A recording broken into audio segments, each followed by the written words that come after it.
Hi dear friends, welcome to chalkboard stories. അപ്പോൾ നമ്മുടെ ഇന്നത്തെ ചാപ്റ്റർ എന്ന് പറയുന്നത് 8ാം ക്ലാസ്സിലെ 6ാമത്തെ ചാപ്റ്റർ ആണ്. ഓൾറെഡി ബാക്കിയുള്ള 5 ചാപ്റ്റർ സോഷ്യൽ സയൻസിന്റെ നമ്മുടെ ഓൾറെഡി ചെയ്തിട്ടുണ്ട്. അത് പ്ലേലിസ്റ്റിൽ അവൈലബിൾ ആയിരിക്കും. അപ്പം നമ്മുടെ ചാപ്റ്ററിലേക്ക് പോകാം. വിഭവ വിനിയോഗവും സുസ്ഥിരതയും നമ്മുടെ ഏകദേശം നമ്മുടെ എക്കണോമിക്സുമായിട്ട് റിലേറ്റഡ് ആയിട്ടുള്ള ചാപ്റ്റർ ആണ് തന്നിരിക്കുന്നത്. ഓക്കെ ആണല്ലോ. നോക്കിക്കേ, ഇതെന്താണ് സാധനം എന്ന് മനസ്സിലായല്ലോ. എന്താണ് ഇവിടെ എഴുതി വെച്ചിട്ടുണ്ട് അല്ലെ? കോളാർ ഗോൾഡ് ഖനി അല്ലെ, കോളാർ സ്വർണ്ണ ഖനി, കോളാർ ഗോൾഡ് ഫീൽഡ്, നമ്മുടെ KGF മൂവി അല്ലെ, അത് തന്നെയാണ് ഈ തന്നിരിക്കുന്നത്. സ്വർണം കുഴിച്ചെടുക്കുന്ന സ്ഥലം സ്വർണ്ണ ഖനിയാണ് തന്നിരിക്കുന്നത്. ഇന്ത്യയിലെ ഏറ്റവും പഴക്കമുള്ളതും വലിപ്പമേറിയതുമായ സ്വർണ്ണഖനിയാണ്. ഫസ്റ്റ് പോയിന്റ് പഠിച്ചു വെച്ചു. ഇന്ത്യയിലെ ഏറ്റവും പഴക്കമുള്ളത് വലിപ്പമേറിയത് ഏതാണ്? കോളാർ ഗോൾഡ് ഫീൽഡ് ആണ്, KGF ആണ്. ആരാണ് അത് നിർമ്മിച്ചത്? 1804 ആരാ? ജോൺ വാറൻ എന്ന ബ്രിട്ടീഷ് ഗവൺമെന്റിന് വേണ്ടി വിഭവ ഭൂപടം നിർമ്മിച്ചതോടെ കർണാടകത്തിലെ ഉറിഗം എന്ന ഗ്രാമവും അനുബന്ധിച്ച പ്രദേശവും സ്വർണത്തിന്റെ നാടാണെന്ന് കണ്ടെത്തി. 1804 അദ്ദേഹമാണ് എന്ത് ചെയ്യുന്നത്? കണ്ടെത്തുന്നത്. ഓക്കെ, 1804 ആര് കണ്ടെത്തി? ജോൺ വാറൻ എന്ന ബ്രിട്ടീഷ് ഉദ്യോഗസ്ഥനാണ് ഇത് കണ്ടെത്തിയത്. അതെവിടെയാണ്? നമ്മുടെ കർണാടകത്തിലാണ്. ഈ പറയുന്ന ഉറിഗം എന്ന ഗ്രാമവും അതിനോടനുബന്ധിച്ച സ്ഥലവും എന്താണെന്ന്, നല്ല സ്വർണ്ണ നിക്ഷേപമുള്ള സ്ഥലമാണെന്ന് കണ്ടെത്തി. ഇതാണ് KGF അഥവാ കോളാർ ഗോൾഡ് ഫീൽഡ് എന്ന് പുനർനാമകരണം ചെയ്യപ്പെട്ടത്. KGF 1880 മുതൽ 1956 വരെ 800 ടണ്ണിലധികം സ്വർണം ഉൽപ്പാദിപ്പിച്ചും KGF എന്ത് ചെയ്യുന്നുണ്ട്? ലോകത്തിന്റെ സ്വർണ്ണ ഭൂപടത്തിൽ ഇന്ത്യയുടെ സ്ഥാനം രേഖപ്പെടുത്തി. സ്വർണ്ണ നിക്ഷേപം കൊണ്ട് കർണാടകയിലെ കോളാർ ഇന്ത്യയിലെ ഏറ്റവും പഴക്കമുള്ള വ്യാവസായിക നഗരങ്ങളിൽ ഒന്നായിട്ട് മാറി. ഇന്ത്യയുടെ സമ്പദ് വ്യവസ്ഥയിലും ജനജീവിതത്തിലും സ്വർണത്തിന്റെ പ്രാധാന്യം നമുക്കറിയാം അല്ലെ? സ്വർണം എത്രത്തോളം ഇമ്പോർട്ടന്റ് ആണെന്നത്. സ്വർണം എന്തെല്ലാം ആവശ്യങ്ങൾക്ക് വേണ്ടി നാം ഉപയോഗിക്കുന്നു? എന്തൊക്കെയാണ്? ഇതൊന്നും പഠിച്ചു വെക്കണേ. വൈദ്യുത ഉപകരണങ്ങളുടെ നിർമ്മാണത്തിന് എന്ത് ഉപയോഗിക്കുന്നുണ്ട്? സ്വർണം ഉപയോഗിക്കുന്നുണ്ട്. ഔഷധങ്ങൾ നിർമ്മിക്കാൻ, പിന്നെ എന്താണ് നമുക്കറിയാം? ഓർണമെന്റ്സ് അല്ലെ, ആഭരണങ്ങൾ. ഏറ്റവും കൂടുതൽ നമുക്കറിയാവുന്ന ഒരു കാര്യം എന്താണ്? ആഭരണങ്ങൾ ഉപയോഗിക്കുക എന്നുള്ളതാണ്. ബാക്കിയുള്ള കാര്യങ്ങളെല്ലാം എന്താണ്? സെക്കൻഡ് അല്ലെ. വൈദ്യോപകരണങ്ങൾ, ഔഷധം ഒക്കെ എന്തുപയോഗിക്കുന്നുണ്ട്? ഈ പറയുന്ന സ്വർണം ഉപയോഗിക്കുന്നുണ്ട്. സ്വർണത്തിന് പുറമെ നമ്മുടെ ദൈനംദിന ജീവിതത്തിൽ ആവശ്യങ്ങൾ നിറവേറ്റാൻ നമുക്ക് ഒത്തിരി വസ്തുക്കൾ വേണം അല്ലെ. നോക്കാം നമുക്ക്. സ്വർണം, ഇരുമ്പ്, വെള്ളി തുടങ്ങിയവ പ്രകൃതിയിൽ നിന്നുമാണ് ലഭ്യമാകുന്നത്. ഇത് കൂടാതെ പ്രകൃതിയിൽ നിന്നും ലഭിക്കുന്ന വായു, ജലം, മണ്ണ് തുടങ്ങിയ ഭൗതിക വസ്തുക്കളും നമ്മുടെ ആവശ്യങ്ങൾ പൂർത്തീകരിക്കാനായിട്ട് നാം ഉപയോഗിക്കുന്നുണ്ട്. കുറേ സ്വർണമോ കുറേ ഇരുമ്പും മാത്രം കിട്ടിയോണ്ട് പറ്റുമോ? ഇല്ല. നമ്മുടെ പ്രകൃതിയിൽ നിന്ന് ലഭിക്കുന്ന വായു വേണം നമുക്ക് ജീവിക്കാൻ, ജലം വേണം നമുക്ക് ജീവിക്കാൻ, മണ്ണ് വേണം അല്ലെ. ഇത്തരത്തിലും ആവശ്യങ്ങൾ നിറവേറ്റാൻ പ്രാപ്തവും പ്രകൃതിയിൽ ലഭ്യവും സാങ്കേതികമായി പ്രാപ്യവും സാംസ്കാരികമായി സ്വീകാര്യവുമായ ഏതൊന്നിനെയും നമുക്ക് എന്ത് വിളിക്കാം? വിഭവം എന്ന് വിളിക്കാം. എന്താണ് വിഭവം? അപ്പൊ എന്താണ് വിഭവം എന്നാണ് പറയുന്നത്? എന്താണ്? നമ്മുടെ ആവശ്യങ്ങൾ നിറവേറ്റാൻ പ്രാപ്തമായിരിക്കണം, പ്രകൃതിയിൽ ലഭ്യമായിരിക്കണം, സാങ്കേതികമായി പ്രാപ്യമായിരിക്കണം, സാംസ്കാരികമായി സ്വീകാര്യമായിരിക്കണം. ഇമ്പോർട്ടൻ്റ് അല്ലേ? കഞ്ചാവ് എന്ന് പറയുന്ന ഒരു സാധനം എന്താണ്? നമുക്ക് പറയാൻ പറ്റുമോ നമ്മുടെ കേരളത്തിലെ ഒരു വിഭവമാണെന്ന്? ഒരിക്കലുമില്ല. കാര്യം അതിനെ എന്താണ്? അത് കുറേ പേരുടെ ആവശ്യം നിറവേറ്റാൻ ഉപയോഗിക്കുന്ന സാധനമാണ്, പ്രകൃതിയിൽ ലഭ്യമാണ്. പക്ഷെ അതിന് എന്തില്ല? സാംസ്കാരികമായി അതിനൊരു സ്വീകാര്യമില്ല. ഓക്കെ. ജലം, വായു, മണ്ണ് മുതലായ ഭൗതിക വസ്തുക്കൾ മാത്രമല്ല, അറിവ്, ആരോഗ്യം മുതലായ അഭൗതിക വസ്തുക്കളെയും വിഭവങ്ങൾ ഉൾപ്പെടുന്നു. അപ്പൊ ഈ പറയുന്ന ജലം, മണ്ണൊക്കെ നമ്മൾ പറഞ്ഞു, അതൊക്കെ എന്താണ്? ഭൗതിക വസ്തുക്കളാണെന്ന് പറഞ്ഞു. അതല്ലാത്ത കുറെ കാര്യങ്ങളുണ്ട്. അറിവുണ്ട്, ആരോഗ്യമുണ്ട് അല്ലെ. നല്ല ഈ പറയുന്ന എല്ലാ സാധനങ്ങളും നമ്മുടെ കയ്യിലുണ്ട്. പക്ഷെ നമുക്ക് എന്താണ്? അതെങ്ങനെ യൂസ് ചെയ്യണമെന്ന അറിവില്ലെങ്കിൽ എന്ത് സംഭവിക്കും? അതുകൊണ്ടൊരു പ്രയോജനമില്ലാതായി പോകും. അല്ലെങ്കിൽ അത് എങ്ങനെ യൂസ് ചെയ്യണമെന്നും എനിക്കറിയാം. ഓക്കെ, എൻ്റെ കയ്യിൽ എന്തെങ്കിലും ഒരു പ്രൊഡക്റ്റ് ഉണ്ടാക്കാനുള്ള സകല സാധനങ്ങളുണ്ട്, അതെങ്ങനെ യൂസ് ചെയ്യണമെന്ന് എനിക്കറിയാം. പക്ഷെ എനിക്കതിനുള്ള ആരോഗ്യമില്ലെങ്കിലോ? അപ്പൊ അങ്ങനെയുള്ള വസ്തുക്കളെ പറയുന്ന പേരാണെന്ത്? അഭൗതിക വസ്തുക്കൾ. മനുഷ്യന്റെ ആവശ്യങ്ങൾക്കനുസരിച്ച് സമയവും സാങ്കേതിക വിദ്യയും ഉപയോഗിച്ച് ഏതൊരു വസ്തുവിനെയും നമുക്ക് എന്താക്കി മാറ്റാം? വിഭവമാക്കി മാറ്റാം. ഇതുകൂടാതെ മനുഷ്യരുടെ കഴിവുകളെയും വിഭവമായി ഉപയോഗിക്കാറുണ്ട്. ഇതിനെയാണ് ഹ്യൂമൻ റിസോഴ്സ്, മാനവ വിഭവം എന്ന് പറയുന്നത്. ഓക്കെ, ഇനി നോക്കിക്കേ. ഉത്ഭവത്തിന്റെ അടിസ്ഥാനത്തിലുള്ള വിഭവങ്ങളെ പ്രധാനമായും പ്രകൃതി വിഭവങ്ങളെന്നും മനുഷ്യനിർമ്മിതമെന്നും രണ്ടായി തിരിക്കുന്നുണ്ട്. അതിൽ മാനവവിഭവം നോക്കിക്കേ. മനുഷ്യർ തന്റെ കഴിവ്, നൈപുണി, സാങ്കേതിക വിദ്യ എന്നിവ പ്രയോജനപ്പെടുത്തി ധാരാളം വിഭവങ്ങൾ രൂപപ്പെടുത്തുന്നതിനായി മനുഷ്യരെയും വിഭവമായി എന്ത് ചെയ്യുന്നുണ്ട്, പരിഗണിക്കാറുണ്ട്. ഓക്കെ, ഇതൊക്കെ ചെയ്യണമെങ്കിൽ ആര് വേണം, മനുഷ്യന്മാര് വേണം. നോക്കാം. അപ്പൊ നമുക്കറിയാം വിഭവങ്ങളെ നമ്മൾ രണ്ടായിട്ട് തിരിക്കുന്നുണ്ട്. അതിലൊന്നാണ് പ്രകൃതി വിഭവങ്ങൾ എന്ന് പറയുമ്പോൾ തന്നെ പേരിൽ തന്നെയുണ്ട് പ്രകൃതിയിൽ നിന്ന് ലഭിക്കുന്നത്. മനുഷ്യ നിർമ്മിക്കുന്ന സാധനങ്ങൾ. ഓക്കെ, പ്രകൃതി വിഭവങ്ങളെല്ലാം നമുക്ക് യഥേഷ്ടം ഉപയോഗിക്കാൻ കഴിയുമോ? എന്തുകൊണ്ടാണ് എല്ലാ വിഭവങ്ങളും ഒരേ പരിഗണനയോടെ ഉപയോഗിക്കാൻ സാധ്യമല്ലാത്തത്? എല്ലായിടത്തും ലഭ്യമല്ല. ഇപ്പൊ നമ്മൾ പറഞ്ഞു ഈ പറയുന്ന ഗോൾഡ് എന്ന് പറയുന്നത്, അപ്പോൾ അവിടെ കർണാടകയിൽ അവിടെ KGF എന്ന് പറയുന്ന സ്ഥലത്ത് അവിടെ ഉണ്ടായിരുന്നു. പക്ഷെ അത് എല്ലായിടത്തും അവൈലബിൾ ആവണമെന്നില്ല. ഉപയോഗിക്കുന്നതോറും അത് എന്ത് ചെയ്യുന്നുണ്ട്, തീർന്നു പോകുന്നുണ്ട്. അങ്ങനെയാണ് നമ്മൾ ഈ പറയുന്ന വിഭവങ്ങളെ രണ്ടായിട്ട് ക്ലാസിഫൈ ചെയ്യുന്നത്. പ്രകൃതി വിഭവങ്ങളുടെ ലഭ്യതയും പുനഃസ്ഥാപന ശേഷിയും വ്യത്യസ്തമാണ്. അങ്ങനെ അതിനെ എന്തായിട്ട്, പുനഃസ്ഥാപന ശേഷിയുടെ അടിസ്ഥാനത്തിൽ അവയെ രണ്ടായിട്ട് തിരിക്കുന്നുണ്ട്. എന്താണ്, റിന്യൂവബിൾ റിസോഴ്സും അതേപോലെ തന്നെ നോൺ റിന്യൂവബിൾ റിസോഴ്സും. റിന്യൂവബിൾ, ഇത് രണ്ടും എക്സാമ്പിളായിട്ട് പരീക്ഷയ്ക്ക് ചോദിക്കാറുണ്ട്. പുനഃസ്ഥാപിക്കാൻ കഴിയുന്നവ. നോക്കിക്കേ, ഉപയോഗാനന്തരം തീർന്നു പോകാത്തതും വീണ്ടും ഉപയോഗ്യവുമായ വിഭവങ്ങളെയാണ് നമ്മൾ എന്ത് പറയുന്നത്, പുനഃസ്ഥാപിക്കാൻ കഴിയുന്നത്. പ്രകൃതിയിൽ തുടർച്ചയായി ഉൽപ്പാദിപ്പിക്കപ്പെടുന്ന എക്സാമ്പിളാണ് ഈ പറയുന്ന സൂര്യപ്രകാശം, കാറ്റ്, തിരമാല. ഇവയൊക്കെ എന്താണ്, ഇപ്പൊ ഞാൻ ഇന്ന് കുറെ സൂര്യപ്രകാശം ഉപയോഗിച്ച് കറണ്ട് ഉണ്ടാക്കിയെന്ന് പറഞ്ഞ് നാളെ നമുക്ക് സൂര്യപ്രകാശം കിട്ടാതിരിക്കില്ല അല്ലെ? ഇന്ന് നന്നായിട്ട് കാറ്റ് വീശി, കാറ്റിൽ നിന്ന് ഞാൻ കറണ്ട് ഉണ്ടാക്കി എന്നും പറഞ്ഞ് എന്ത് ചെയ്യില്ല, നാളെ കാറ്റ് വീശാതിരിക്കില്ല. തിരമാലയും അതേപോലെ തന്നെയാണ്. അതായത് നമ്മൾ ഉപയോഗിക്കും തോറും അവിടെ എന്ത് സംഭവിക്കുന്നില്ല, അതവിടെ തീർന്നു പോകുന്നില്ല. അത് റിന്യൂ ചെയ്തുകൊണ്ടിരിക്കും. റിന്യൂവബിൾ റിസോഴ്സ് ആണ്, പുനഃസ്ഥാപിക്കാൻ കഴിയുന്നവയാണ്. അറ്റ് ദ സെയിം ടൈം നമുക്ക് എന്തും കൂടിയുണ്ട്, പുനഃസ്ഥാപിക്കാൻ കഴിയാത്തവയുണ്ട്. ഓക്കെ, അതായത് എന്താണ് പറയുന്നത്, ദശലക്ഷക്കണക്കിന് വർഷങ്ങൾക്ക് മുമ്പ് രൂപപ്പെട്ടതും ഉപയോഗത്തിനനുസരിച്ച് അളവ് കുറയുന്നതുമാണ്. ഓക്കെ, അതിനാണ് ഇരുമ്പ്, സ്വർണം, കൽക്കരി, പെട്രോളിയം, ഇതൊക്കെ എന്താണ്, നോൺ റിന്യൂവബിൾ റിസോഴ്സ് ആണ്. നമ്മൾ യൂസ് ചെയ്യും തോറും അത് എന്ത് ചെയ്യുന്നുണ്ട്, തീർന്നു പോകുന്നുണ്ട്. സമ്പൂർണ്ണ സൗരോർജ വിമാനത്താവളം ഏതാണ്, നമ്മുടെ കൊച്ചിൻ ഇന്റർനാഷണൽ എയർപോർട്ട് അല്ലെ, സിയാൽ എന്ന് പറയും. സമ്പൂർണമായി സൗരോർജം ഉപയോഗിച്ച് പ്രവർത്തിക്കുന്ന ലോകത്തിലെ ആദ്യത്തെ വിമാനത്താവളമാണ് കൊച്ചി അന്താരാഷ്ട്ര വിമാനത്താവളം. പൊതുമേഖല, സ്വകാര്യ മേഖല പങ്കാളിത്തത്തോടെ തുടങ്ങിയ ഇന്ത്യയിലെ ആദ്യത്തെ വിമാനത്താവളമാണ് ഈ പറയുന്ന നമ്മുടെ കൊച്ചിൻ ഇന്റർനാഷണൽ എയർപോർട്ട്. പരീക്ഷയ്ക്ക് ചോദിച്ചിട്ടുണ്ട്, പൂർണ്ണമായും സൗരോർജത്തിൽ പ്രവർത്തിക്കുന്ന വിമാനത്താവളം ഏതെന്ന് ചോദിച്ചിട്ടുണ്ട്. മുംബൈ ഹൈ അഥവാ ബോംബെ ഹൈ. എന്താണ് മുംബൈ ഹൈയുടെ അല്ലെങ്കിൽ ബോംബെ ഹൈയുടെയും പ്രത്യേകത? എവിടെയാണത് സ്ഥിതി ചെയ്യുന്നതെന്ന് ആദ്യം നോക്കുക. മഹാരാഷ്ട്ര അല്ലെ, മുംബൈ മഹാരാഷ്ട്രയിലാണ്. മഹാരാഷ്ട്രയിലെ മുംബൈ തീരത്ത് നിന്നും 120 കിലോമീറ്റർ അകലെ അറബിക്കടലിൽ സ്ഥിതി ചെയ്യുന്ന വലിയ എണ്ണപ്പാടമാണ് മുംബൈ ഹൈ. ഇന്ത്യയിലെ ഏറ്റവും വലിയ കടൽ തീര എണ്ണ ഖനന കേന്ദ്രങ്ങളിലൊന്നാണ് ഈ പറയുന്ന മുംബൈ ഹൈ എന്ന് പറയുന്നത്. 1974 കണ്ടെത്തിയ ഈ എണ്ണപ്പാടത്തിന്റെ മേൽനോട്ടം വഹിക്കുന്നത് ONGC ആണ്. എന്താണ്, oil and natural gas corporation. അതിന്റെ ഫുൾ ഫോം ഒന്ന് പഠിച്ചു വെക്കുക. ഏത് വർഷമാണ് കണ്ടെത്തിയത്? 1974 നമ്മളത് കണ്ടെത്തി. ഓക്കെ, അപ്പൊ മുംബൈ ഹൈയുടെ എന്താണ്, അതിന്റെ മേൽനോട്ടം വഹിക്കുന്ന ആരെന്ന് ചോദിക്കാം, ആരാണ്? ONGC ആണ്. പുനഃസ്ഥാപിക്കാൻ കഴിയുന്നവ, പുനഃസ്ഥാപിക്കാൻ കഴിയാത്തവ. എന്തൊക്കെയാണ് പുനഃസ്ഥാപിക്കാൻ കഴിയുന്നവ എന്ന് പറയുന്നത്? സൗരോർജം, അതേപോലെ തന്നെ കാറ്റ്. ഇത് രണ്ടും എന്താണ്, പുനഃസ്ഥാപിക്കാൻ കഴിയുന്നവയാണ്. പുനഃസ്ഥാപിക്കാൻ കഴിയാത്തവയാണ് ബാക്കിയെല്ലാം പറഞ്ഞു. ജലം എന്നൊക്കെ പറയുന്നത് വളരെ അമൂല്യമാണെന്നൊക്കെ പറയുന്ന കാര്യം നമ്മളത് ഉപയോഗിക്കും തോറും തീർന്നു പോകുന്ന ഒരു കേസ് മാത്രമല്ല പറയുന്നത് അല്ലെ. അതെന്താണ്, നമ്മൾ മലിനീകരിക്കുന്നത്. അതുകൊണ്ട് തന്നെയാണ് ജലം അമൂല്യമാണ് എന്ന് പറയുന്ന മെയിൻ റീസണും അതുകൊണ്ട് തന്നെയാണ്. മാനവ പുരോഗതിയുടെ വിവിധ ഘട്ടങ്ങളിൽ ഇരുമ്പും ചെമ്പും പോലുള്ള ധാതു വിഭവങ്ങൾ പ്രധാന പങ്ക് വഹിച്ചിട്ടുണ്ടെന്ന് മുൻ ക്ലാസ്സുകളിൽ പറഞ്ഞിട്ടുണ്ട്. ഓക്കെ, ഇത്തരം വിഭവങ്ങൾ പുനഃസ്ഥാപിക്കാൻ കഴിയാത്തവയാണ്. ഒരു പ്രദേശത്തിന്റെ സമ്പദ് വ്യവസ്ഥയെ സ്വാധീനിക്കുന്ന ഇത്തരം വിഭവങ്ങളാണ് നമുക്ക് അടുത്ത് നോക്കാൻ പോകുന്നത്. അതിൽ ഫസ്റ്റ് വൺ ആണ് എന്ത്, ധാതുക്കൾ എന്ന് പറയുന്നത്, മിനറൽസ്. ഓക്കെ,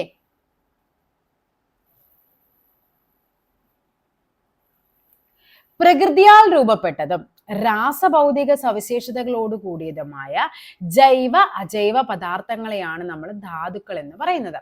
പെട്രോളിയം ഉണ്ട്, ഇരുമ്പയിര്, ബോക്സൈറ്റ് തുടങ്ങിയവ എന്തിനുദാഹരണമാണ്? ധാതുക്കൾക്ക് ഉദാഹരണമാണ്. അപ്പൊ എന്താണ് ധാതുക്കൾ എന്ന് ചോദിച്ചാൽ എന്ത് പറയാം നമുക്ക്? പ്രകൃതിയാൽ രൂപപ്പെട്ടതും അതേപോലെ തന്നെ രാസഭൗതിക സവിശേഷതകളോട് കൂടിയതുമായ ജൈവ അജൈവ പദാർത്ഥങ്ങളാണ്. ഇനി ഇത്തരം ധാതുക്കൾ നമുക്ക് നേരിട്ട് ഉപയോഗിക്കാൻ കഴിയില്ല. ഓക്കെ, ഭൂവൽക്കത്തിൽ അയിരിന്റെ രൂപത്തിൽ കാണപ്പെടുന്ന ധാതുക്കൾ ഖനനത്തിനും സംസ്കരണ പ്രക്രിയയ്ക്കും ശേഷം മാത്രമാണ് ഉപയോഗമാവുന്നത്. നമുക്കറിയാം അലൂമിനിയത്തിന്റെ അയിരാണ് ബോക്സൈറ്റ്, അല്ലെ? കുറെ നമ്മൾ പഠിക്കുന്നുണ്ട്, ഹേമറ്റൈറ്റ്, സിഡറൈറ്റ്, അല്ലെ, കലാമിൻ, സിങ്കിന്റെ, അങ്ങനെ ഒത്തിരി നമ്മൾ പഠിക്കുന്നുണ്ട്. അപ്പൊ എല്ലാം ആ ഒരു ഫോർമാറ്റിലാണ് നമുക്ക് ലഭിക്കുന്നത്. അതിന് നമ്മൾ എന്ത് ചെയ്യുന്നുണ്ട്? സംസ്കരണമൊക്കെ ചെയ്ത്. നമുക്ക് അതിൽ കെമിസ്ട്രിയിൽ നമുക്ക് പഠിക്കാനുണ്ട്. 10th കെമിസ്ട്രിയിൽ ഒരു ചാപ്റ്റർ തന്നെ ഇതുമായിട്ട് ബന്ധപ്പെട്ട് നമുക്ക് പഠിക്കാനുണ്ട്. അത് എല്ലായ്പ്പോഴും പരീക്ഷയ്ക്ക് ചോദിക്കുന്നതുമാണ്. ഖനനത്തിലൂടെ മാലിന്യങ്ങൾ കലർന്ന അസംസ്കൃത രൂപത്തിലാണ് ധാതുക്കൾ ഭൂവൽക്കത്തിൽ നിന്ന് ലഭിക്കുന്നത്. ഇതിനെയാണ് നമ്മൾ വിളിക്കുന്നത് അയിരെന്ന് പറയുന്നത്. അതായത് എന്താണ്? ഖനനത്തിലൂടെ ലഭിക്കുന്ന മാലിന്യങ്ങൾ കലർന്ന അസംസ്കൃത വസ്തുക്കൾ ഉള്ളതിനെയാണ് നമ്മൾ ധാതുക്കൾ, അല്ലെ? അങ്ങനെ ആ ഒരു ഫോർമാറ്റിലാണ്. അതായത് ഇത്രയേ ഉള്ളൂ, ധാതുക്കളുടെ കൂട്ടത്തിൽ എന്തുണ്ട്? പ്ലസ് മാലിന്യങ്ങൾ, അതേപോലെ അല്ലെങ്കിൽ എന്താ, പല പല വസ്തുക്കളും കൂടി കൂടി ചേരുമ്പോൾ അത് എന്തായിട്ട് വരും? അയിരെന്ന് പറയും. ഈ അയിരിനെ വിവിധ സംസ്കരണ പ്രക്രിയയിലൂടെ മാത്രമേ നമുക്ക് ധാതുവായിട്ട് മാറ്റാൻ പറ്റുള്ളൂ. അതിനു മുമ്പ് ഖനനം എന്താന്ന് പറയുന്നുണ്ട്. ഭൗമോപരിതലത്തിൽ നിന്നോ ഭൗമ അന്തർഭാഗത്തു നിന്നോ മൂല്യവത്തായ വസ്തുക്കൾ കണ്ടെത്തി പുറത്തെടുക്കുന്ന പ്രക്രിയയാണ് നമ്മൾ ഖനനം എന്ന് പറയുന്നത്. എങ്ങനെയാണ് ഖനനം? ഉപരിതല ഖനനവുമുണ്ട്, ഭൂഗർഭ ഖനനവുമുണ്ട്. ഓക്കെ, അപ്പൊ നമ്മൾ എന്താ പറഞ്ഞത്? ഖനനം 2 തരമുണ്ട്. ഒന്ന് എന്താണ്? ഉപരിതല ഖനനവുമുണ്ട്, അതേപോലെ തന്നെ ഭൂഗർഭ ഖനനവും എന്നിങ്ങനെ 2ആയിട്ട് തരംതിരിച്ചിട്ടുണ്ട്.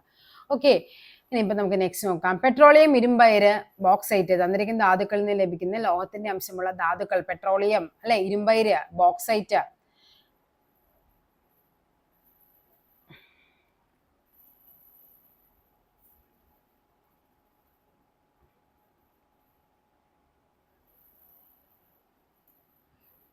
അങ്ങനെ ഓരോന്നിന്റെയുമാണ് നമുക്കിവിടെ ഇങ്ങനെ തന്നിരിക്കുന്നത്. ആ ഫിഗർ വെച്ചിട്ട് നിങ്ങൾ പഠിക്കണേ. അത് എങ്ങനെ വേണമെങ്കിലും പരീക്ഷയ്ക്ക് കയറി ചോദിക്കാനായിട്ട് ചാൻസ് ഉണ്ട്. നെക്സ്റ്റ് നോക്കാം. നോക്കിക്കേ, സ്വർണം തന്നിരിക്കുന്ന എവിടേക്കാണ്? മധ്യപ്രദേശ് ഉണ്ട്, ആന്ധ്രാപ്രദേശ് ഉണ്ട്, കേരളം, കർണാടകം, ജാർഖണ്ഡ്, ഇവിടെ എല്ലായിടത്തും സ്വർണം കാണുന്നുണ്ട്. ഇരുമ്പാണെങ്കിൽ എവിടെയാണ്? ഇരുമ്പ് തന്നിരിക്കുന്നത് ഇതേപോലെ തന്നെ നമ്മളിപ്പോൾ പറഞ്ഞു, കേരളത്തിലുണ്ട്, അതേപോലെ എന്താണ്, തമിഴ്നാട്ടിലുണ്ട്, UP ഉണ്ട്, ഒഡീഷയുണ്ട്, അതേപോലെ തന്നെ കർണാടകയുണ്ട്, പിന്നെ എന്താണ്, രാജസ്ഥാനുണ്ട്. ഇതെല്ലാം എന്തുണ്ട്? നമ്മുടെ സ്വർണ്ണ നിക്ഷേപമുണ്ട്. കണ്ടോ, രാജസ്ഥാൻ സ്വർണ്ണ നിക്ഷേപമുണ്ട്. പിന്നെ നമ്മൾ പറഞ്ഞ ഏതാണ്? കേരളം പറഞ്ഞു, UP പറഞ്ഞു, പിന്നെ ഏതാണ്? ഒഡീഷയിൽ സ്വർണ്ണ നിക്ഷേപമുണ്ട്. അതേ ഇവിടെ ജാർഖണ്ഡ് സ്വർണ്ണ നിക്ഷേപമുണ്ട്, ഛത്തീസ്ഗഡ് ഉണ്ട്. ഓക്കെ, അപ്പൊ നമ്മൾ ഏതാണ്? ഇരുമ്പ് നമ്മൾ പറഞ്ഞു. പിന്നെ എന്താണ് നെക്സ്റ്റ് നമുക്ക് പറയേണ്ടത്? ഏതാണെന്ന് നോക്കാം. നമുക്ക് കൽക്കരിയാണ്. കൽക്കരി വരുന്നത് എവിടേക്കാണ്? മധ്യപ്രദേശ് ഉണ്ട് കൽക്കരി വരുന്നത്, അതേപോലെ തന്നെ ഒഡീഷ വരുന്നുണ്ട്. നെക്സ്റ്റ് വരുന്നത് UP ഉണ്ട്, അതേപോലെ തന്നെ മഹാരാഷ്ട്രയുണ്ട്, പിന്നെ ജാർഖണ്ഡ് ഉണ്ട്, അതേപോലെ തന്നെ അസം ഉണ്ട്, പിന്നെ എന്താണ്, മേഘാലയ ഉണ്ട്. ഇതെല്ലാം എന്താണ്? കൽക്കരി ഉള്ളതാണ്. മാംഗനീസ് ആണെങ്കിൽ ഇതേപോലെ തന്നെ മഹാരാഷ്ട്ര. ഓക്കെ, മഹാരാഷ്ട്രയുണ്ട്, ഒഡീഷയുണ്ട്, പിന്നെ ഏതാണ്? ഗുജറാത്ത് ഉണ്ട്, പിന്നെ കർണാടകയുണ്ട്, അതേപോലെ തന്നെ ബീഹാർ ഉണ്ട്. ഇങ്ങനെ കുറെ സ്ഥലങ്ങളുണ്ട് കേട്ടോ. അപ്പൊ നിങ്ങൾ ഇത് ഈ ഒരു ബോക്സ് വെച്ച് തന്നെ നിങ്ങൾ എന്ത് ചെയ്യുക? പഠിക്കേണ്ടതാണ്. നെക്സ്റ്റ് നോക്കാം നമുക്ക്. ഇന്ത്യയിലെ ഉൽപാദന വ്യവസായങ്ങൾ നോക്കിക്കേ, ധാതുക്കൾ എങ്ങനെയെല്ലാമാണ് മനുഷ്യന് ഉപയോഗപ്രദമാകുന്നതെന്ന് നമ്മൾ ചർച്ച ചെയ്തു. ഇന്ത്യയുടെ വിവിധ സംസ്ഥാനങ്ങളിൽ വിതരണം ചെയ്യപ്പെട്ടിട്ടുള്ള ഈ ധാതുക്കൾ ഇന്ത്യയിലെ ഉൽപാദന വ്യവസായിക മേഖലയിൽ പ്രധാന പങ്ക് വഹിക്കുന്നുണ്ട്. വ്യത്യസ്ത സംസ്കരണ പ്രക്രിയകളിലൂടെ വേർതിരിച്ചിരിക്കുന്ന ധാതുക്കളാണ് വ്യവസായങ്ങളുടെ പ്രധാന അസംസ്കൃത വസ്തു. അസംസ്കൃത വസ്തുക്കളുടെ അടിസ്ഥാനത്തിൽ താഴെ പറയുന്ന എന്താണ് ഈ പറയുന്ന ഉൽപാദന വ്യവസായങ്ങളെ പ്രധാനമായിട്ടും തരംതിരിക്കുന്നുണ്ട്. എങ്ങനെയൊക്കെയാണ്? നമുക്കറിയാം, ഏതൊരു സംഭവത്തിനും നമുക്ക് കുറെ അസംസ്കൃത വസ്തുക്കൾ വേണം. അതിനെയാണ് നമ്മൾ പറയുന്നത് ഉൽപാദന വ്യവസായങ്ങളിലെ ഒന്നാമത്തത് ക്ലാസിഫിക്കേഷൻ എങ്ങനെയാണ് പറയുന്നത്? കാർഷിക അധിഷ്ഠിതം. ഓക്കെ, അതായത് കൃഷിയായിരിക്കണം, അവിടുത്തെ റോ മെറ്റീരിയൽസ് എല്ലാം കൃഷിയെ ആശ്രയിച്ചിട്ടുള്ളതായിരിക്കണം. ഉണ്ടോ? പഞ്ചസാര വ്യവസായം, കരിമ്പാണ് അവിടുത്തെ റോ മെറ്റീരിയൽ എന്ന് പറയുന്നത്. ധാതു അധിഷ്ഠിതം, അതായത് എന്താണ്? ധാതുക്കളാണ്, അല്ലെ? ഇരുമ്പുരുക്ക് വ്യവസായം. രാസാധിഷ്ഠിതം, ഓക്കെ, പെട്രോളിയം വ്യവസായം. വനാധിഷ്ഠിതം, അതായത് പേപ്പർ വ്യവസായം. മൃഗാധിഷ്ഠിത വ്യവസായം, അതായത് തുകൽ വ്യവസായം. അങ്ങനെ നമ്മൾ എന്താണോ റോ മെറ്റീരിയൽ, എന്ത് അസംസ്കൃത വസ്തുവാണോ അവിടെ ഉപയോഗിക്കുന്നത്, അതിനെ അനുസരിച്ചിട്ടാണ് ഇവയെ എന്ത് ചെയ്യുന്നത്? തരംതിരിച്ചിരിക്കുന്നത്. ഇവിടെ നോക്കിക്കേ, അസംസ്കൃത വസ്തുക്കൾ യന്ത്രങ്ങൾ ഉപയോഗിച്ച് പ്രാദേശികവും വിദൂരമായ വിപണികളിൽ വിൽക്കാൻ ഉയർന്ന മൂല്യമുള്ള ഉൽപ്പന്നങ്ങളാക്കി മാറ്റുന്ന പ്രക്രിയയെ പറയുന്ന പേരാണ് ഉൽപാദന വ്യവസായം എന്ന് പറയുന്നത്. എന്താണ്? അസംസ്കൃത വസ്തുക്കൾ യന്ത്രങ്ങൾ ഉപയോഗിച്ച് പ്രാദേശികവും വിദൂരവുമായ വിപണികളിൽ വിൽക്കാൻ ഉയർന്ന മൂല്യമുള്ള ഉൽപ്പന്നങ്ങളാക്കി മാറ്റും. ഇതിനെയാണ് ഉൽപാദന വ്യവസായം എന്ന് പറയുന്നത്. ഇനി നോക്കിക്കേ, ഉൽപാദന വ്യവസായങ്ങളാണ് തന്നിരിക്കുന്നത്. കുറേ ഉണ്ട്. ഇലക്ട്രോണിക് ഉണ്ട്, ഇരുമ്പുരുക്ക് വ്യവസായമുണ്ട്, പെട്രോളിയം രാസമുണ്ട്, പട്ടുതുണി വ്യവസായമുണ്ട്, പരുത്തിത്തുണിയുണ്ട്. ഇതില് ഈ പറയുന്ന പെട്രോളിയം രാസം ഇവർ ഈ ഒരു ട്രയാങ്കിളിലാണ് തന്നിരിക്കുന്നത്. പക്ഷെ ഇവിടെ ഫിഗറിലൊന്നും അത് കാണുന്നില്ല. നമുക്ക് താഴത്തെ ബോക്സിൽ നമുക്കത് ഫില്ല് ചെയ്യാനുണ്ട്. ഇലക്ട്രോണിക് വ്യവസായം എവിടെയൊക്കെ നമുക്ക് പറയാം? എന്തേ, തമിഴ്നാട്ടിലുണ്ട്, അതേപോലെ തന്നെ ഇതേ മഹാരാഷ്ട്രയുണ്ട്, ഗുജറാത്ത് ഉണ്ട്, മഹാരാഷ്ട്രയിൽ കുറെ ഉണ്ട് അല്ലെ, ഒഡീഷയുണ്ട്, ഛത്തീസ്ഗഡ് ഉണ്ട്, ജാർഖണ്ഡ് ഉണ്ട്. ഇരുമ്പുരുക്ക് വ്യവസായം എല്ലാത്തിന്റെയും നമുക്ക് പഠിക്കാനുണ്ട്.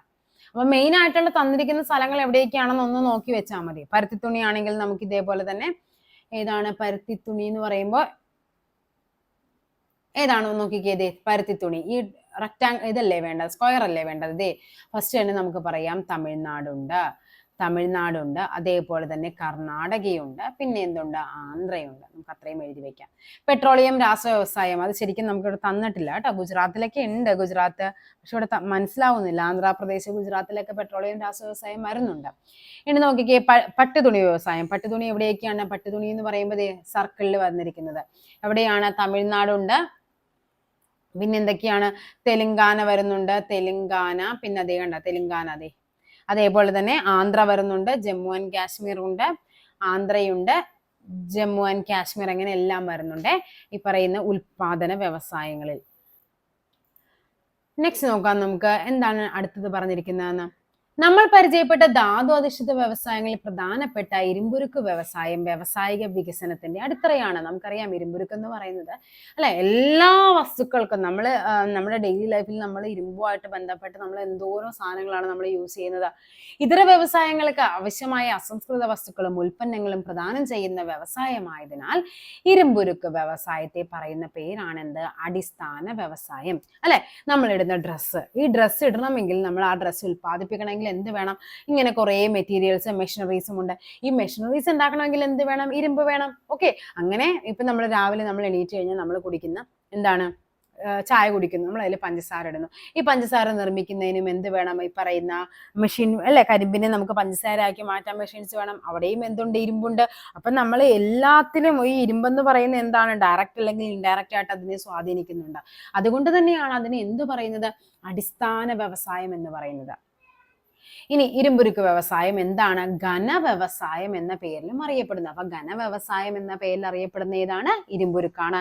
അടിസ്ഥാന വ്യവസായം എന്നറിയപ്പെടുന്ന ഏതാണ്? ഇരുമ്പുരുക്കാണ്. ലോകത്തിൽ ഏറ്റവും അധികം ഇരുമ്പുരുക്ക് ഉൽപ്പാദിപ്പിക്കുന്ന രാജ്യങ്ങളിൽ ഒന്നാണ് നമ്മുടെ ഇന്ത്യ. ഇനി നോക്കിക്കേ, ഘനവ്യവസായം എന്താണ്? വ്യവസായശാലകളിൽ ഉപയോഗിക്കുന്ന അസംസ്കൃത വസ്തുക്കളുടെ ഭീമമായ അളവും അതിൽ നിന്നുണ്ടാകുന്ന ഉൽപ്പന്നങ്ങൾക്ക് വലിപ്പവും ഭാരവും കൂടുതലായി ഉള്ളതിനാലും ഇരുമ്പുരുക്ക് ഇതിനെ ഘനവ്യവസായം അഥവാ ഹെവി ഇൻഡസ്ട്രി എന്ന് വിളിക്കുന്നത്. ഓക്കെ, ഇന്ത്യയിലെ ഇരുമ്പുരുക്ക് വ്യവസായം നോക്കാം നമുക്ക്. പ്രകൃതി വിഭവത്തിന്റെയും മനുഷ്യ വിഭവത്തിന്റെയും ലഭ്യത ഇന്ത്യയിലെ വ്യാവസായിക മേഖലയുടെ വളർച്ചയിൽ നിർണായകമായ പങ്ക് വഹിക്കുന്നുണ്ട്. ഓക്കെ,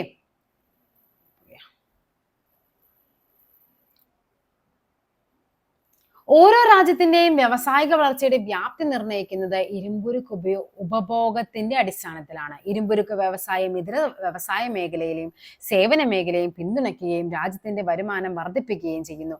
കൂടാതെ തൊഴിലവസരങ്ങൾ സൃഷ്ടിക്കുന്നതിലൂടെ ജനങ്ങളുടെ ജീവിത നിലവാരം ഉയർത്തുന്നു. ഇത്തരത്തിൽ ഇന്ത്യൻ സമ്പദ് വ്യവസ്ഥയുടെ വളർച്ചയിൽ ഇരുമ്പുരുക്കിന് വളരെയധികം പ്രാധാന്യമുണ്ട്. ഓക്കെ, നോക്കിക്കേ, പ്രാചീന കാലം മുതൽക്കേ തന്നെ ഇന്ത്യക്കാർ ലോഹ സംസ്കരണ സാങ്കേതിക വിദ്യയിൽ അറിവുള്ളവരായിരുന്നു. ആധുനിക ഇരുമ്പുരുക്ക് വ്യവസായത്തിന് തുടക്കം കുറിച്ചത് ആരാണ്? 1907 സാങ്ചി എവിടെയാണ്? ജംഷഡ്പൂരിൽ Tata iron and steel company എന്താണ്? ടിസ്കോ ആരംഭിച്ചതോടുകൂടിയാണ്. അപ്പൊ എന്നാണ് ടിസ്കോ ആരംഭിക്കുന്നത്? 1907 എന്താരംഭിക്കുന്നത്? ടിസ്കോ ആരംഭിക്കുന്നത്. 1919 പശ്ചിമ ബംഗാളിൽ ഇന്ത്യൻ അയൺ ആൻഡ് സ്റ്റീൽ കമ്പനിയും 1923 കർണാടകയിൽ മൈസൂർ അയൺ ആൻഡ് സ്റ്റീൽ അതായത് വിശ്വേശ്വരായ അയൺ ആൻഡ് സ്റ്റീൽ കമ്പനിയും നിലവിൽ വന്നു. ഇതിന്റെ എല്ലാത്തിന്റെയും വർഷം പഠിക്കണേ. ടെക്സ്റ്റ് ബുക്കിൽ വർഷം പറഞ്ഞിട്ടുണ്ടോ അത് പരീക്ഷയ്ക്ക് കയറി ചോദിക്കാൻ വളരെ ചാൻസ് കൂടുതലാണ്. Visvesvaraya iron and steel company ഏതാണ്? 1923. പശ്ചിമ ബംഗാൾ, വെസ്റ്റ് ബംഗാൾ അല്ലെ, എന്താണ്? Indian iron and steel company എന്നാണ്? 1919. അതായത് ഇസ്കോ, മറ്റേത് ടിസ്കോ ആണേ.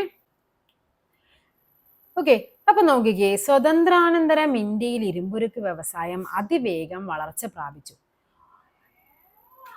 രണ്ടാം പഞ്ചവത്സര പദ്ധതിയിലാണ് ഏതൊക്കെയാണ്? നമ്മുടെ ഭിലായ് ഉണ്ട്, ഭിലായ്, റൂർക്കേല, ദുർഗാപൂർ. നമ്മൾ എങ്ങനെയാ പഠിക്കുന്നത്? ഇതിന്റെ എല്ലാത്തിന്റെയും അതിരിക്കുന്ന സ്ഥലം എവിടെയാണെന്നുള്ളതും അതേപോലെ തന്നെ നമുക്ക് എന്തും കൂടി പഠിക്കാനുണ്ട്? അതിന് സഹായിച്ച രാജ്യങ്ങൾ. അതിന് നമ്മളൊരു കോഡ്, ഞാൻ പഠിക്കുന്ന കോഡ് ഇതായിരുന്നു. നിങ്ങൾക്ക് ഏത് തരത്തിൽ വേണമെങ്കിലും പഠിച്ചു വെക്കാം കേട്ടോ. റുഓജ.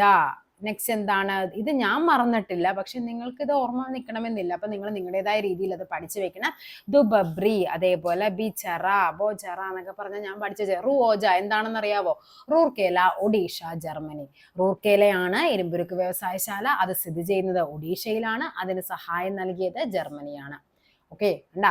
റൂർക്കേല, ജർമ്മനി. ദുബബ്രി, ദുബബ്രി എന്ന് പറയുമ്പോൾ ദുർഗാപൂർ ആണ്. അതെവിടെയാണ്? വെസ്റ്റ് ബംഗാളിലാണ്, അതായത് പശ്ചിമ ബംഗാളിലാണ് സ്ഥിതി ചെയ്യുന്നത്. അത് ആരാണ് സഹായിച്ചത്? ബ്രിട്ടൻ ആണ്. കണ്ടോ, ദുർഗാപൂർ ബ്രിട്ടൻ ആണ്. ബിച്ചറ, ബിച്ചറ എന്ന് പറയുമ്പോൾ ഭിലായി ആണ്. ഭിലായി എവിടെയാണ്? ഛത്തീസ്ഗഡിലാണ്. അതിന് സഹായിച്ചത് സോവിയറ്റ് യൂണിയൻ അഥവാ റഷ്യയാണ്. ബിച്ചറ. ഓക്കെ, ഇങ്ങനെ പഠിച്ചു വെച്ച് കഴിഞ്ഞാൽ കുറേയൊക്കെ നമുക്കൊരു ഐഡിയ കിട്ടും. അതേപോലെ തന്നെ മറ്റൊന്നാണ് ബൊജറ എന്ന് പറയും. ബിജറ, ബൊജറ, അതായത് ബൊക്കാറോ ഉണ്ട്.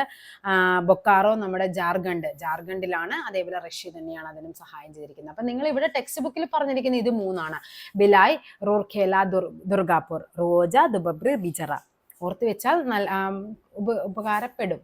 ഓക്കെ, അപ്പൊ നമുക്ക് നോക്കാം. ഇനി നോക്കിക്കേ, പിന്നീട് ഇവയുടെ നടത്തിപ്പും ഉത്തരവാദിത്വവും സർക്കാർ സ്ഥാപനമായ സ്റ്റീൽ അതോറിറ്റി ഓഫ് ഇന്ത്യ ഏറ്റെടുത്തു. ഇന്ത്യയിലെ പ്രധാന ഇരുമ്പുരുക്ക് വ്യവസായശാലകളുടെ പിക്ചർ ഉണ്ട്, നമുക്ക് കാണിച്ചു തരാം. അതിനു മുമ്പ് പഞ്ചവത്സര പദ്ധതി എന്താണെന്ന് അറിയാലോ? നമുക്കറിയാം, 5 വർഷത്തിനുള്ളിൽ എന്തൊക്കെ മാറ്റം ഒരു രാജ്യത്ത് വരുത്തണമെന്ന് പ്രീ പ്ലാൻ ചെയ്യുന്നത്. രാജ്യത്തിന്റെ സാമ്പത്തികവും സാമൂഹികമായ പുരോഗതിക്ക് നിശ്ചയിക്കപ്പെട്ട ലക്ഷ്യങ്ങൾ സാക്ഷാത്കരിക്കുന്നതിന് സർക്കാർ രൂപകൽപ്പന ചെയ്ത സംവിധാനമാണ് പഞ്ചവത്സര പദ്ധതി.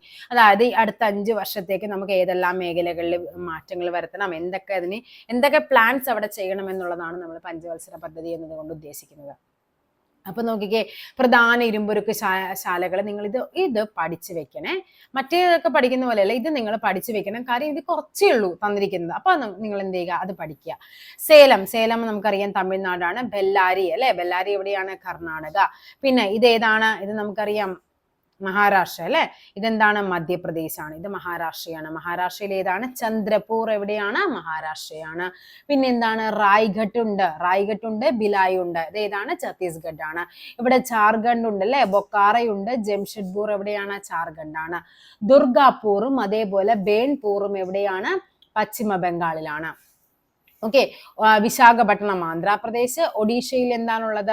റൂർക്കേല, ഒഡീഷ നമ്മൾ പറഞ്ഞു. പിന്നെ എന്താണ്? കെന്ദു, ജാർഖണ്ഡ്. കെന്ദു, ജാർഖണ്ഡ് എന്ന് കാണുമ്പോൾ നിങ്ങൾ ജാർഖണ്ഡോ ഛത്തീസ്ഗഡിലേക്ക് പോകരുത്. കെന്ദു, ജാർഖണ്ഡ് എവിടെയാണ്? നമ്മുടെ ഒഡീഷയിലാണ്. പാരാദീപ് എവിടെയാണ്? ഒഡീഷയിലാണ്. അത്രയുമാണ് നമുക്ക് ഇരുമ്പുരുക്ക് ശാലകൾ പഠിക്കാനുള്ളത്. അപ്പൊ ഇത് നോക്കിക്കേ, ഒഡീഷ തന്നിട്ടുണ്ട്, റൂർക്കേലയുണ്ട്, പാരാദീപ് ഉണ്ട്, കെന്ദുർഗാഡ് ഉണ്ട്. പിന്നെ നമുക്ക് പറയാം തമിഴ്നാട് അല്ലെ. തമിഴ്നാടാണെങ്കിൽ ഏത് വരും? സേലം വരും. സേലം.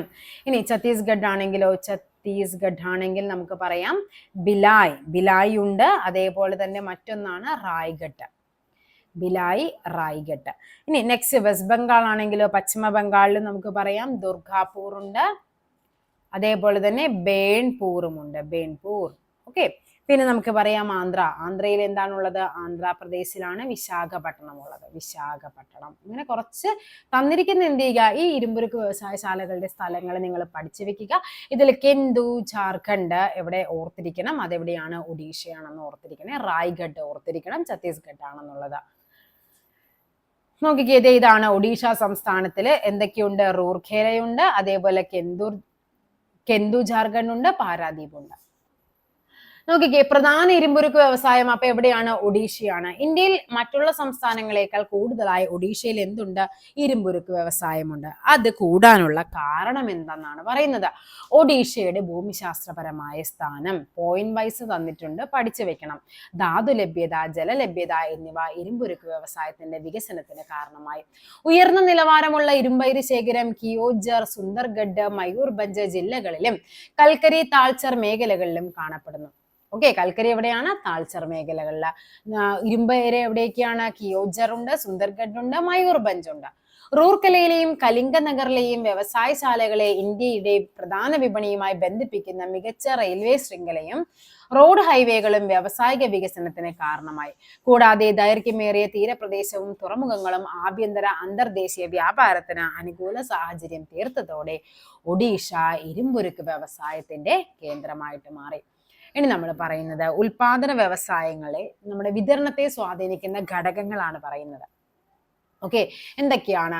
ഭൂമിശാസ്ത്രപരമായ ഘടകങ്ങളുണ്ട്, ഭൂമിശാസ്ത്രപരമല്ലാത്തത്. ഭൂഘടന, കാലാവസ്ഥ, ജലം, ഊർജം, അസംസ്കൃത വസ്തുക്കൾ, ഇതെല്ലാം എന്താണ്? ഉൽപാദന വ്യവസായത്തെ സ്വാധീനിക്കുന്നതാണ്. അതായത് ഇപ്പൊ നമ്മൾ പറയുകയാണ് നമ്മുടെ നാട്ടിൽ കരിമ്പ് വ്യവസായം ഒട്ടുമില്ല, പക്ഷെ നമ്മളവിടെ ഫുള്ളായിട്ട് നമ്മൾ എന്ത് ചെയ്യുന്നുണ്ട്? പഞ്ചസാര വ്യവസായം നടത്താൻ വന്നു കഴിഞ്ഞാൽ നടക്കുമോ? കാര്യം അതിന്റെ ഏറ്റവും വലിയ റോ മെറ്റീരിയൽ ആണ് ഈ പറയുന്ന കരിമ്പെന്ന് പറയുന്നത്. അത് നമുക്ക് കിട്ടാൻ ബുദ്ധിമുട്ടാണെങ്കിൽ അതുകൊണ്ടാണ് നമുക്കറിയാം മറയൂര് നമ്മൾ ശർക്കരയും അല്ലെ ശർക്കരയൊക്കെ ഉണ്ടാക്കുന്നുണ്ട്. കാര്യം അവിടെ നമുക്ക് കൂടുതലും ഈ പറയുന്നതിന്റെ കൃഷിയൊക്കെ നടക്കുന്നുണ്ട്. ഓക്കെ, അപ്പൊ എന്താണ്? നമ്മുടെ അസംസ്കൃത വസ്തു ലഭ്യമാകുന്ന എവിടെയാണോ അവിടെ ആയിരിക്കണം അവിടെ അതുമായിട്ട് ബന്ധപ്പെട്ടിരിക്കുന്ന വ്യവസായം ഉണ്ടാകുന്നത്. ഇനി അല്ലാത്ത കുറെ കാര്യങ്ങളുണ്ട്. മൂലധനം വേണം അല്ലെ, സംഘാടനം. നമുക്ക് ഈ പറയുന്ന നല്ല കരിമ്പ് ശേഖരണം, എല്ലാം നല്ല കരിമ്പ് പാടം നമുക്ക് ഉണ്ടെന്ന് വിചാരിക്കേ, പക്ഷെ നമുക്ക് എന്താണ് അതിന്റെ പ്രോപ്പറായിട്ട് അതിനെ നെക്സ്റ്റ് ലെവലിലേക്ക് കൊണ്ടുപോകാനുള്ള നമുക്കൊരു മൂലധനമില്ല, അല്ലെങ്കിൽ അതിനെ ഒന്ന് കോർഡിനേറ്റ് ചെയ്യാനുള്ള ഒരു സംഘാടനം അല്ലെ, ആ ഒരു മികവില്ല നമുക്ക്. സ്വാഭാവികമായിട്ടും നമ്മുടെ ഉൽപാദനത്തെ അത് എന്ത് ചെയ്യുന്നുണ്ട്? സ്വാധീനിക്കുന്നുണ്ട്. വിപണി, നല്ലൊരു മാർക്കറ്റ് ഇല്ല, നമുക്ക് ആ സാധനം നമ്മൾ ഉൽപ്പാദിപ്പിക്കുന്ന സാധനം നമുക്ക് വിൽക്കാനായിട്ട് പറ്റുന്നില്ല എങ്കിൽ എന്താണ്? അത് നമ്മുടെ വ്യവസായത്തെ എന്ത് ചെയ്യുന്നുണ്ട്? എഫക്ട് ചെയ്യുന്നുണ്ട്. ഗവൺമെന്റിന്റെ നയങ്ങൾ അല്ലെ, ഏറ്റവും കൂടുതലായിട്ട് നമ്മൾ ഇന്നത്തെ കാലത്ത് ആൾക്കാരെ ഫേസ് ചെയ്യുന്ന ഒരു പ്രശ്നമാണ് അല്ലെ. എന്ത് ബിസിനസ് തുടങ്ങിയാലും ഗവൺമെന്റ് അതിൽ 100 നൂലാമാലകളായിട്ട് വരും, ചിലപ്പോൾ അത് തന്നെ അങ്ങ് നിർത്തിച്ചു കളയും. ഗതാഗതം, തൊഴിലാളികളുടെ ലഭ്യത, ഇതെല്ലാം എന്താണ്? ഭൂമിശാസ്ത്രപരമല്ലാത്ത ഘടകങ്ങളാണ്. എന്ത്? ഉൽപാദന വ്യവസായങ്ങളുടെ വിതരണത്തെ സ്വാധീനിക്കുന്ന ഘടകങ്ങളാണ്. ഓക്കെ, കണ്ട ടാറ്റ ഇരുമ്പുരുക്ക് ശാലയാണ് ഈ തന്നിരിക്കുന്നത്. കിടക്കുന്ന ടിസ്കോ കണ്ട, ജലലഭ്യത, തുറമുഖ സാമീപ്യം, വിപണി, അതേപോലെ തന്നെ അങ്ങനെ എന്തൊക്കെയായിരുന്നു എന്നുള്ളത്. ടാറ്റ ഇരുമ്പുരുക്ക് ശാല അന്ന് തുടങ്ങാനുള്ള റീസൺസ് ആണ് ഈ പറയുന്നത്. ടിസ്കോ കേട്ടോ. ഇനി നോക്കിക്കേ, മലിനീകരണത്തെ പറ്റിയാണ് പറയുന്നത്. വായു, ജലം, മണ്ണ് എന്നിവയുടെ ഭൗതികമോ രാസപരമോ ജൈവികമോ ആയ സ്വഭാവ സവിശേഷതകളിലെ അനഭിലഷണീയമായ മാറ്റമാണ് നമ്മൾ മലിനീകരണം എന്ന് പറയുന്നത്. അല്ലെ, നമുക്കറിയാം മനുഷ്യന്റെ അശാസ്ത്രീയമായ ഇടപെടലുകളാണ് മലിനീകരണത്തിന് കാരണം. അതിലെന്തൊക്കെയുണ്ട്? വായു മലിനീകരണം. എന്താണ്? വ്യവസായശാലകളിൽ നിന്ന് പുറന്തള്ളുന്ന പുകയിൽ അടങ്ങിയിരിക്കുന്ന വിഷവാതങ്ങൾ ഏതൊക്കെയാണ്? Sulphur dioxide, carbon dioxide, carbon monoxide, methane എന്നിവ അന്തരീക്ഷത്തെ മലിനമാക്കുന്നുണ്ട്. പിന്നെ പറയുന്ന ജലമലിനീകരണം എന്തൊക്കെയാണ്? വ്യവസായശാലകളിൽ നിന്നും പുറന്തള്ളുന്ന മലിനജലം, വ്യവസായശാലകളിൽ നിന്ന് പുറന്തള്ളുന്ന വിഷാംശങ്ങൾ തുടങ്ങിയവയെല്ലാം എന്ത് ചെയ്യുന്നുണ്ട്? ജലത്തെ മലിനമാക്കുന്നുണ്ട്. മണ്ണ് മലിനീകരണം എന്തൊക്കെയായിരിക്കാം വരാൻ സാധ്യതയുള്ളത്? മെയിനായിട്ട് നമ്മുടെ പ്ലാസ്റ്റിക് അല്ലെ, പിന്നെന്താണ് ഇ വേസ്റ്റ് തുടങ്ങിയവയെല്ലാം മണ്ണിന്റെ ഘടനയെ തന്നെ മാറ്റുന്നുണ്ട്. ശബ്ദ മലിനീകരണം ഏറ്റവും കൂടുതലായിട്ട് എന്താണ്? അമിതമായിട്ട് ശബ്ദം പുറപ്പെടുവിക്കുന്നത് ശബ്ദ മലിനീകരണം. നമുക്ക് അതുകൊണ്ട് അറിയാം ഇന്ന സ്ഥലങ്ങളിൽ ഇത്ര സൗണ്ട്, ഇത്ര ഡെസിബിൾ സൗണ്ടേ യൂസ് ചെയ്യാവുള്ളൂ, ഹോൺ യൂസ് ചെയ്യാൻ പാടില്ല എന്നൊക്കെ പറയുന്നില്ലേ, അതൊക്കെ ശബ്ദ മലിനീകരണമാണ്.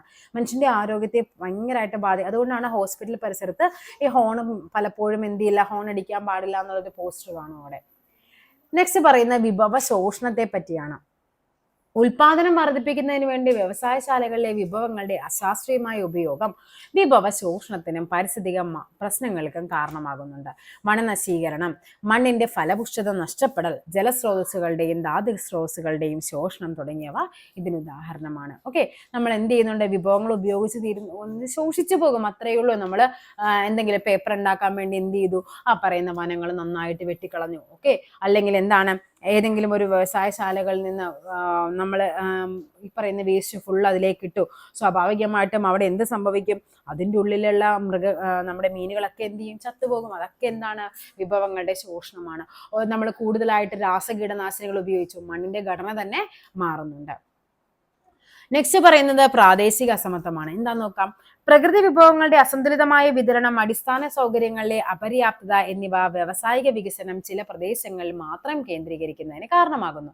ഇത്തരം പ്രദേശങ്ങളിൽ ജനങ്ങളുടെ വരുമാനത്തിലും ജീവിത നിലവാരത്തിലും വ്യത്യാസങ്ങൾ കാണപ്പെടുന്നു. വ്യാവസായികമായി പിന്നോക്കം നിൽക്കുന്ന പ്രദേശങ്ങളിൽ ഇത് പ്രാദേശിക അസമത്വത്തിന് കാരണമാകുന്നുണ്ട്. ഓക്കെ, അതായത് നമുക്ക് ചില സാധനങ്ങളൊക്കെ ചില സ്ഥലങ്ങളിൽ കിട്ടും, നന്നായിട്ട് കിട്ടും. സ്വാഭാവികമായിട്ടും അവിടെ അതുമായിട്ട് ബന്ധപ്പെട്ട വ്യവസായശാലകളൊക്കെ പതിയെ പതിയെ ഡെവലപ്ഡ് ആയിട്ട് വരും. മറ്റു സ്ഥലങ്ങളിൽ ഇതൊന്നും ഇല്ലാണ്ട് വരും. അതുകൊണ്ട് തന്നെ പ്രാദേശികമായിട്ടൊരു അസമത്വവും അവിടെ ഉണ്ടാകുന്നുണ്ട്. കുടിയേറ്റമാണ് നെക്സ്റ്റ് പറയുന്ന പ്രോബ്ലം എന്ന് പറയുന്നത്.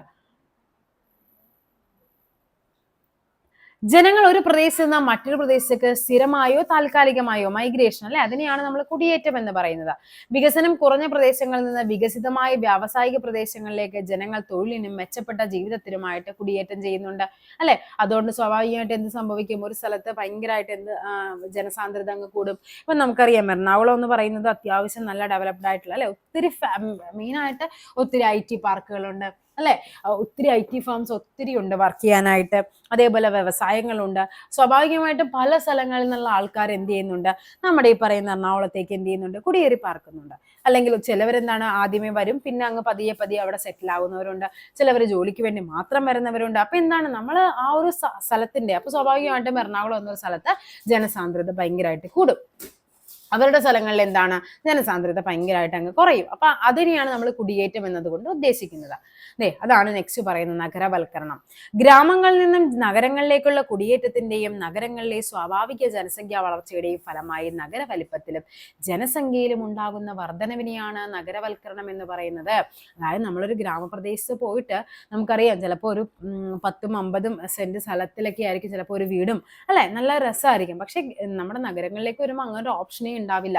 തൊട്ടും പറ്റി കാര്യം അവിടെ ജനസംഖ്യ വളരെ കൂടുതലാണ്. പല സ്ഥലങ്ങളിൽ നിന്ന് വന്ന ആൾക്കാർ എന്ത് ചെയ്യുന്നുണ്ട്? അവിടെ കുടിയേറി പാർത്തവരാണ്. ഓക്കെ, അപ്പൊ എന്താണ്? അപ്പോൾ അവിടെ നഗരവൽക്കരണം സംഭവിക്കുന്നുണ്ട്.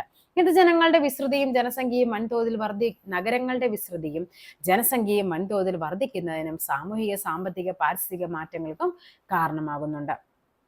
ഇനി നമ്മൾ പറയുന്നത് വിഭവങ്ങളുടെ സംരക്ഷണമാണ്. എങ്ങനെ നമുക്ക് ഇതിനേക്ക് എന്ത് ചെയ്യാം? നമ്മൾ ഈ ഓരോ ചാപ്റ്ററിലും പറയുന്നത് ആദ്യം എന്ത് ചെയ്യും? നമ്മുടെ ഫസ്റ്റ് സ്റ്റാർട്ടിങ്ങിൽ പറയുന്നത് എന്തൊക്കെയാണ് നമുക്ക് പഠിക്കാനുള്ളത് എന്നുള്ള ഒരു, അല്ലെ, ഇപ്പൊ നമ്മളിവിടെ എന്താണ് നമുക്കുള്ള വിഭവങ്ങളെ പറ്റി പറഞ്ഞു. പിന്നെ എന്ത് പറഞ്ഞു? അതിനെ എങ്ങനെയൊക്കെയാണ് നമ്മൾ നശിപ്പിക്കുന്നതിനെ പറ്റി പറഞ്ഞു. നെക്സ്റ്റ് പറയുന്നത് നമുക്ക് അതിനെ എങ്ങനെ നമ്മൾ സംരക്ഷിക്കുക എന്നുള്ളത്. എല്ലാ ചാപ്റ്ററും നിങ്ങൾ നോക്കിക്കഴിഞ്ഞാൽ മനസ്സിലാകും. ഇതുമായിട്ട് ഇങ്ങനത്തെ ഈ ഒരു റിലേറ്റഡ് ചാപ്റ്റേഴ്സ് എല്ലാം അങ്ങനെയായിരിക്കും. ഫസ്റ്റ് നമ്മുടെ എന്താണോ നമ്മുടെ കറന്റ് സിറ്റുവേഷൻ പറയും. പിന്നെ അതിൽ മെയിൻ ആയിട്ട് പറയുന്നത് കറന്റ് സിറ്റുവേഷൻ എന്താന്നുള്ളതാണ് പറയുന്നത്. പിന്നെ എന്താണ് പറയുന്നത്? അതിന്റെ എന്താണോ നമുക്ക് അതിന്റെ പ്രശ്നം പരിഹരിക്കാനുള്ളത് അതും പറയും. ഓക്കെ, അപ്പൊ നമുക്ക് നോക്കാം. വിഭവ സംരക്ഷണം, അതായത് റെഫ്യൂസ്, റീയൂസ്, റെഡ്യൂസ്, റീസൈക്കിൾ. ഇത് മൂന്നുമാണ് 3R എന്ന് പറയും. Okay, 3R. വിവേകപൂർവമായ ഉപയോഗത്തിലൂടെ വിഭവങ്ങളുടെ അമിതമായ ചൂഷണം ഒഴിവാക്കി വിഭവ ലഭ്യത ഉറപ്പുവരുത്തുന്നതിനെയാണ് വിഭവ സംരക്ഷണം എന്ന് പറയുന്നത്. ഭാവി തലമുറയ്ക്കായി വിഭവങ്ങൾ സംരക്ഷിക്കുക, പരിസ്ഥിതിയുടെ സന്തുലിതാവസ്ഥ നിലനിർത്തുക, പ്രകൃതിയിലും മനുഷ്യരിലും ഏൽപ്പിക്കുന്ന ആഘാതങ്ങൾ കുറയ്ക്കുക എന്നിവയാണ് വിഭവ സംരക്ഷണത്തിന്റെ ലക്ഷ്യങ്ങൾ എന്ന് പറയുന്നത്. വിഭവങ്ങളുടെ പുനരുപയോഗം, ജലം സംരക്ഷിക്കാം, ഊർജ്ജം സംരക്ഷിക്കാം, വനസംരക്ഷണം, ഇതൊക്കെയാണ് നമുക്ക് മെയിൻ ആയിട്ട് ചെയ്യാൻ വേണ്ടി പറ്റുന്നത്. ഇനി നോക്കിക്കേ, വിഭവ സംരക്ഷണത്തിനായി ലോകരാജ്യങ്ങൾ പിന്തുടരുന്ന പ്രധാനപ്പെട്ട നയമാണ് സസ്റ്റൈനബിൾ ഡെവലപ്മെന്റ് അഥവാ സുസ്ഥിര വികസനം എന്ന് പറയുന്നത്.